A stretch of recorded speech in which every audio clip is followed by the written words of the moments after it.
Hi friends, my name is Dara, this is Dear Hallmark, and we're going to talk about some Hallmark Channel stuff. Specifically, some Christmas in July stuff. Even more specifically, Christmas in Toyland, which stars Vanessa Leggies, I hope I'm pronouncing her last name right, and Hutch. So let's get into the premise of this movie, shall we?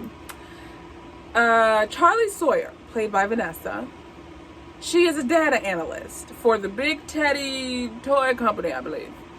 And she works in the corporate office in the big city, New York, that city. I'm gonna let Alicia sing it, okay? So she's in there dataing it up, doing her little spreadsheets, pie charts, and graphs and things to do metrics for stores and whatnot. Whatever the CEO needs data for, she gets it. So now when she wakes up, she's like, oh my gosh, I got an emergency meeting. So she goes in. The meeting is, the plan is to go in, close up all the brick and mortars, and move everything online. She's like, nah, boss, I don't think that's copacetic for like what we want as a company. And the boss is like, well, what other plan do you have? And she's like, check out this one store that's in Jersey City that's like outperforming everybody else. And so the CEO is just like, well, darling, why don't you take yourself to Jersey City, see why they're outperforming, see if there's anything that we can adapt to our other stores, and then we'll go from there. And she's like, I don't know, but if you say so, okay. And so she goes, and boom, who does she meet? Grant, played by Hutch. And he's all like, you corporate, I don't like your kind. You stay over there. I don't like you. And she's like, no, I'm not that kind of corporate. I'm just corporate, And so she ends up telling him why he's really there. They work together to try to find a way to save the store. And that's the movie, in essence. There is some layers, there's some depth, because Charlie wants to be a toy designer, and he wants to own his own toy store, like his grandfather did back in the day. And so they're both trying to push each other to realize each other's dreams in Toyland. Y'all, this movie was perfection.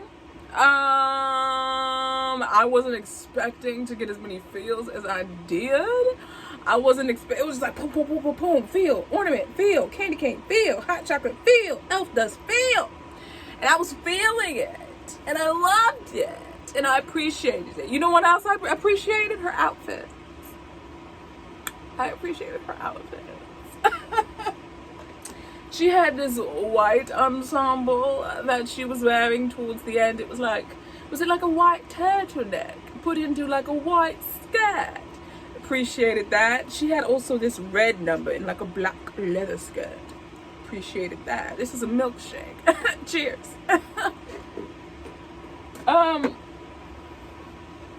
I also, their chemistry, like, whoa. Jessie was having way too much fun in the most amazing way. Like, this role was made for him. I wouldn't have casted it. Like, literally everything about this movie was perfect. It was fun and feel. It's funny because my grown-up Christmas list was feel, right? Campfire Christmas was fun. And I felt like this movie tied both of those together. It gave you fun and feels. I laughed the most in this movie. I was shocked. I wasn't expecting to actually get a like, I actually ha-ha'd. I like, whoa, this movie was it for me. If I were to rank them, I feel like from latest to first is how so first would be Christmas in Toyland, then Campfire Christmas, then my grown-up Christmas list. They definitely saved the best for last. Oh, sure. They saved the best for last. The elf dust was just beautiful. His niece was a sugar cookie with some frosting, with some elf dust on top. And if you wanted a peppermint. Golly, Bobcats. Speaking of which, he's finna be in a movie that we're talking about on next Sunday. 14 Love Letters, but I digress. Y'all, I loved it. I loved the wonder, the childhood nature, but how they differentiated between having excitement. Excitement doesn't have to equate childishness or being juvenile. Because I feel like that's, that's your girl. I feel like, I don't know. Because this is me getting a little personal here, but like I relate to kids, not relate, but I work well with kids, at least I think so.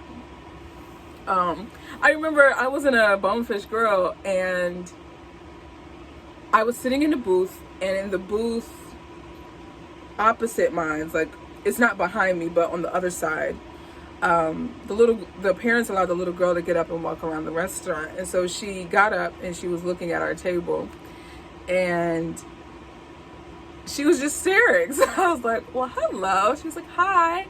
And so we actually started having a conversation, and I asked her, what did you get to eat? Was it good? That's super cool. What's your name? And like I was, talking with her. And her mom said, you're really good with kids. Are you a teacher? I was like, no, I'm just probably a big kid myself. But like, I feel like there's something to that. I don't know. Because I've sometimes wondered, does my excitement for things and my jovial nature for things sometimes can come off as childish? I don't know. This is just me kind of spitballing here.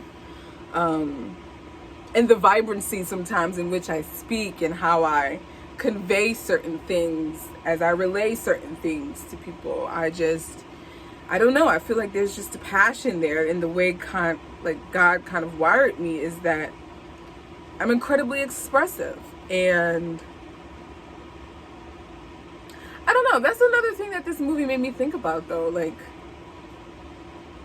don't lose your excitement.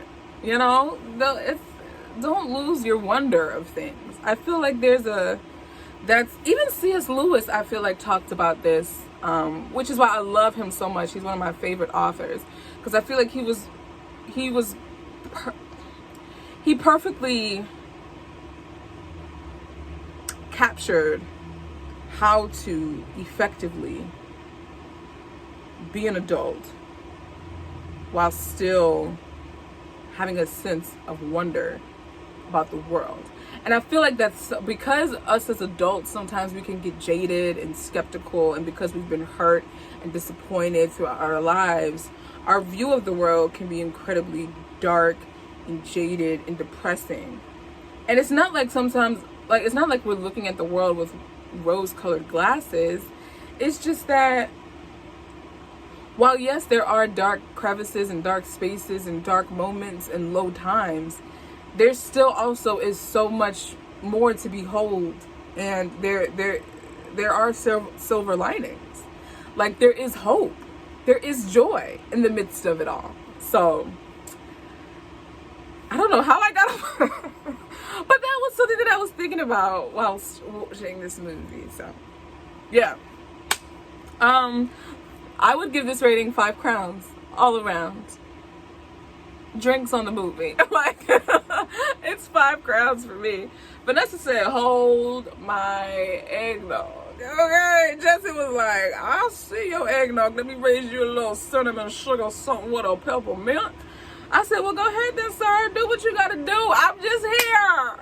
Okay? I'm just here, So, you guys, thank you so much for watching this homework. My name is Dara, and if you haven't already, be sure to subscribe to the YouTube channel and the podcast. There is a podcast branch of the Dear Hallmark space where I elaborate more on my thoughts about the movie. YouTube, you kind of get like a condensed version because of the format and the medium that is YouTube. So if you want some more expansive thoughts, some previews of things, be sure to check out the podcast. And be sure you want to join the Facebook, follow the Facebook page, because I am doing a book club, and the book club group is on the Dear Hallmark Facebook page. And what the book club entails is we are going to be reading books that have been based on, or that Hallmark movies have been based off of. There we go. So, for instance, our first book that we're going to be tackling is The Irresistible Blueberry Bake Shop and Cafe, which inspired the movie The Irresistible Blueberry Farm, which stars Allison Sweeney and Mark Blucas, which is all ham, and I get it.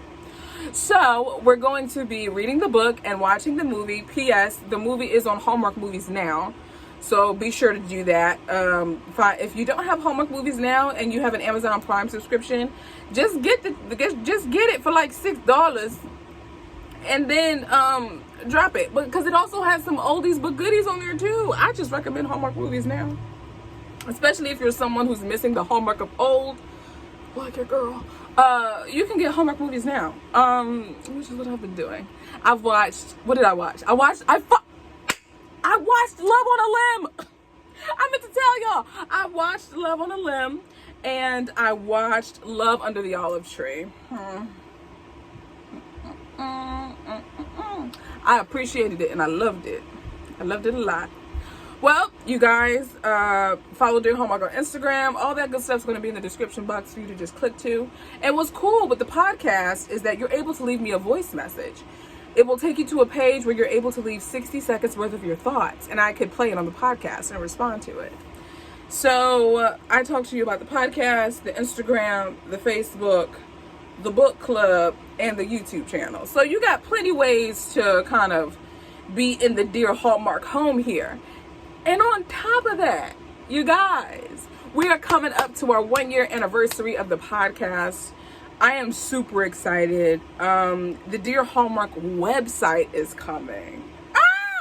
So we really are going to have a home. There's going to be a home of Dear Hallmark. You know, dearhallmark.com. And I'm excited about that. And I've been working on some things.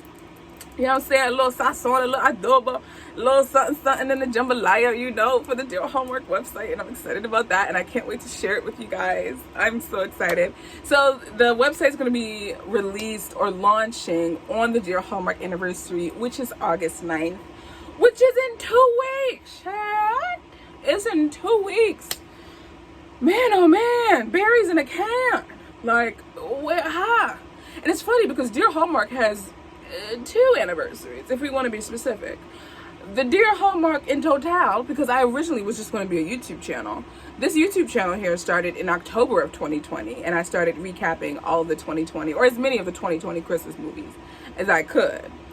But the podcast started last year, and I'll go into more detail on the celebratory episode about how the podcast got started and all that jazz. Because like I said, I originally was just going to be a YouTube channel. So, well, I talked your ear off. Y'all go ahead, have a good morning, evening, or afternoon. And cheers to you wherever you are as you are watching this. Or if you're listening to this while you're cooking or cleaning or doing some other thing. Thank you so much for watching. Again, my name is Dara, and I will talk to you guys in the next video.